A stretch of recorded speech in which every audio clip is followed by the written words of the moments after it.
லைஃப்பில் இது என் பிரச்சனை இல்லைன்னு சொன்னவங்க அதே பிரச்சனையால் தாங்க அழிஞ்சாங்க. ஒரு சின்ன வீட்டுக்குள்ளே நடந்த ஒரு சின்ன சம்பவம் ஒரு குடும்பத்தையே சோகத்தில் மூழ்கடிச்சது. அலட்சியத்தோட விலை என்ன? கேளுங்க. The rate drop story. ஒரு அழகான பண்ணை வீடு.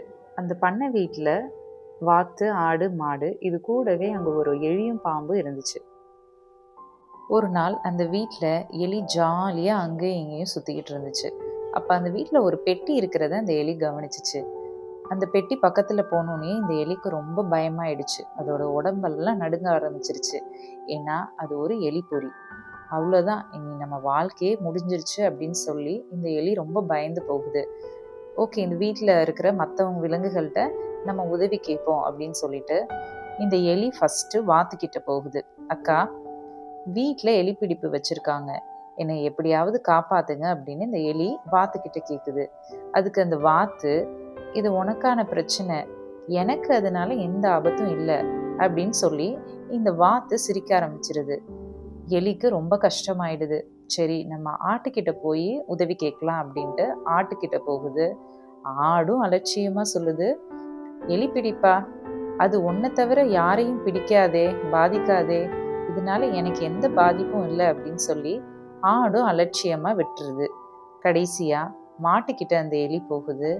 மாடும் அமைதியாக பதில் சொல்லுது, நான் பெரிய ஆள், என்னெல்லாம் அந்த எலிப்பொறியால் ஒன்றும் செய்ய முடியாது, எனக்கும் அதுக்கும் சம்மந்தம் இல்லை, நீயே உன் பிரச்சனையை பார்த்துக்கப்பா அப்படின்னு சொல்லி இந்த மாடும் அமைதியாக பதில் சொல்லுது. உடனே இந்த எலிக்கு ரொம்ப கஷ்டமாயிடுது. நம்பிக்கை இழந்த எலி எப்படிடா நம்ம தப்பிக்கிறது அப்படின்னு சொல்லி யோசிக்குது.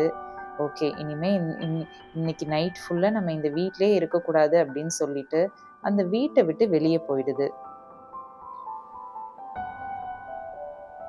அன்னைக்கு ராத்திரி அந்த எலிப்பொறியிலிருந்து கிளிக் அப்படின்னு சத்தம் கேட்குது. ஆனால் அதில் எலி சிக்கலை, அதுக்கு பதிலாக ஒரு விஷ பாம்பு அதில் சிக்கிடுது. காலையில் வீட்டு தலைவி அதை கவனிக்காம அந்த எலிப்பொறியை எடுக்கிறாங்க. அதில் இருந்து பாம்பு அவங்கள கடிச்சிருது. இதனால கடுமையாக பாதிக்கப்படுறாங்க. படுத்த படுக்கையாக ஆயிடுறாங்க. அப்போ பக்கத்து வீட்டில் உள்ளவங்கெல்லாம் அவங்களுக்கு வாத்து சூப்பு கொடுத்தா ரொம்ப நல்லது அப்படின்னு சொல்கிறாங்க. உடனே அந்த வீட்டு தலைவரும் வீட்டில் இருந்த வாத்தை அறுத்து அவங்களுக்கு சூப்பாக கொடுக்குறாரு. அவங்களுக்கு நோய் தீர்ந்த பாடு இல்லை. அவங்கள பார்க்கறதுக்காக உறவினர்கள்லாம் வீட்டுக்கு வர ஆரம்பிக்கிறாங்க. அவங்களுக்கு உணவு அளிக்கிறதுக்காக வீட்டு தலைவர் அந்த ஆட்டையும் அறுத்து அவர்களுக்கு உணவாக அளிச்சிடுறாரு.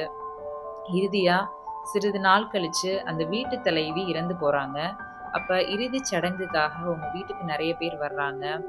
அவங்க எல்லாருக்கும் உணவு கொடுக்கறதுக்காக கடைசியாக அந்த மாடும் பலியிடப்படுது.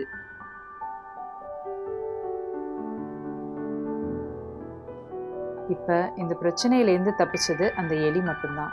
ஆரம்பத்தில் இந்த எலி தனக்கு பிரச்சனைன்னு சொன்னப்ப எந்த விலங்குமே காது கொடுத்து கேட்கல. ஆனால் கடைசியாக பலியிடப்பட்டது அந்த விலங்குகள் தான். எலி மட்டும்தான் அந்த பிரச்சனையிலேருந்து தப்பிச்சது. ஒரு குடும்பத்திலேயோ இல்லை சமூகத்திலேயோ ஏற்படுற பிரச்சனை கண்டிப்பாக ஒரு நாள் நம்மளையும் பாதிக்கும்.